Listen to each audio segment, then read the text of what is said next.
the Reprise version of One Look, like listening to them both, like the version with Leona is very expansive and there's quite a lot going on, whereas with the Reprise version, it's more pared back and more pizzicato strings and there's a different key. Like I was wondering what your thought process was. Yeah, I mean it's kind of like quite a poppy thing to do, isn't it? To have a reprise or a reprise, whatever you want to call it, on an album, and it's not only that, is where does it appear on the album as well? You know, in a 13-track album, where does it appear on this track? So there's a couple of, I definitely felt that this was a different story I wanted to tell with this.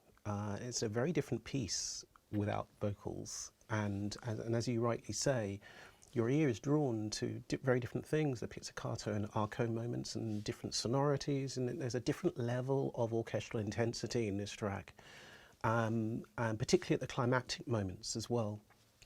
But then again, there are moments of intense vulnerability when the piano can be heard, and I wanted that to be represented on this album.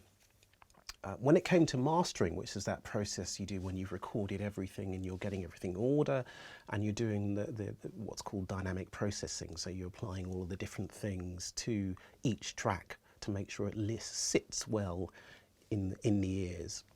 When it came to that process, I consulted with my son, who is extraordinarily musical and knowledgeable and listens to lots and lots of music and we talk a lot about music. So I in the process I called him up. I said, Joe, where should it sit on the album? And he was fantastic, and he came back, well, I think it should be this and this and this and this kind of thing. So I've got to give props to Joe for doing that and being so patient with me in that process. And but I'm delighted with One Look, the Reprise, and obviously delighted with the Leona Lewis feature and how that sits on the album, and I'm just really grateful that listeners will have the opportunity to listen to both and hopefully enjoy them.